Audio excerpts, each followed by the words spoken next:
ಸ್ನೇಹಿತರೆ, ನಿಮಗೊಂದು ಪ್ರಶ್ನೆ. ರಾತ್ರಿ ಮಲಗೋ ಮುನ್ನ ನಿಮ್ಮ ಮೊಬೈಲ್ ಡೇಟಾ ಆನ್ ಮಾಡಿ ಇಟ್ಕೊಂಡು ಮಲಗ್ತೀರಾ ಅಥವಾ ನಿಮ್ಮ ಪಕ್ಕದಲ್ಲೇ ಇಟ್ಕೊಂಡು ಮಲಗ್ತೀರಾ? ನಿಮ್ಮಮ್ಮ, ಅಜ್ಜಿ ಅಥವಾ ಸೋಷಿಯಲ್ ಮೀಡಿಯಾದಲ್ಲಿ ಸಿಕ್ಕ ಒಬ್ಬ ಎಕ್ಸ್ಪರ್ಟ್ ಹೇಳಿರ್ತಾರೆ, ರಾತ್ರಿ ಮೊಬೈಲ್ ಹತ್ತಿರ ಇಟ್ಕೊಂಡು ಮಲ್ಕೊಂಡ್ರೆ ಬ್ರೈನ್ ಡ್ಯಾಮೇಜ್ ಆಗುತ್ತೆ, ರೇಡಿಯೇಷನ್ ಇರುತ್ತೆ ಅಂತ ಹೇಳ್ತಿರ್ತಾರೆ ಅಲ್ವಾ?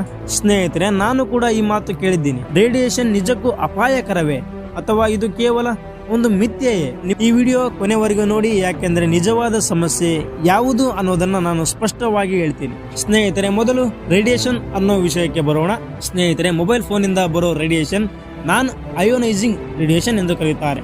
ಸರಳ ಭಾಷೆಯಲ್ಲಿ ಹೇಳ್ಬೇಕಂದ್ರೆ ಇದು ತುಂಬಾ ಕಡಿಮೆ ಶಕ್ತಿಯ ಅಲೆಗಳನ್ನ ಹೊಂದಿರುತ್ತೆ. ವಿಶ್ವ ಆರೋಗ್ಯ ಸಂಸ್ಥೆ WHO ಮತ್ತು ವಿಜ್ಞಾನಿಗಳ ಪ್ರಕಾರ ಸಾಮಾನ್ಯ ಬಳಕೆಯಲ್ಲಿ ಮೊಬೈಲ್ ಫೋನ್ ನಿಂದ ನಿಮ್ಮ ದೇಹಕ್ಕೆ ಯಾವುದೇ ಡ್ಯಾಮೇಜ್ ಆಗೋದಿಲ್ಲ. ಆದರೆ ಇಲ್ಲಿಗೆ ಕತೆ ಮುಗಿಯುವುದಿಲ್ಲ, ಯಾಕಂದ್ರೆ ನಿಜವಾದ ಸಮಸ್ಯೆ ರೇಡಿಯೇಷನ್ ಅಲ್ಲ, ಅದು ಬೇರೆಯೇ ಇದೆ. ಅದನ್ನ ನಾನು ದಿ ಸೈಲೆಂಟ್ ಕಿಲ್ಲರ್ ಅಂತ ಕರೀತೀನಿ. ಸ್ನೇಹಿತರೆ, ನೀವು ರಾತ್ರಿ ಡೇಟಾ ಆನ್ ಮಾಡಿಟ್ಕೊಂಡು ಮಲಗಿದಾಗ ನಿಮ್ಮ ಫೋನ್ ನಿದ್ದೆ ಮಾಡೋದಿಲ್ಲ, ಅದು ನಿಮ್ಮ ಜೊತೆಗೆ ಎಚ್ಚರವಾಗಿರುತ್ತೆ.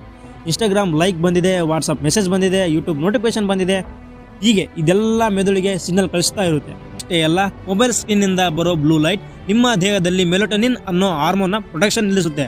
ಸ್ನೇಹಿತರೆ, ರಾತ್ರಿ ಪೂರ್ತಿ ನಿಮ್ಮ ಫೋನ್ ನಿಮ್ಮ ಪಕ್ಕದಲ್ಲೇ ಇದ್ದು ಮಧ್ಯರಾತ್ರಿ ಒಂದು ಸಣ್ಣ ನೋಟಿಫಿಕೇಶನ್ ವೈಬ್ರೇಟ್ ಆದಾಗ ನಿಮ್ಮ ನಿದ್ದೆ ಸೈಕಲ್ ಬ್ರೇಕ್ ಆಗುತ್ತೆ. ಇದರಿಂದ ಮರುದಿನ ಏಕಾಗ್ರತೆ ಕಡಿಮೆ ಆಗುತ್ತೆ, ಸಿಡುಕುತನ ಹೆಚ್ಚಾಗುತ್ತೆ.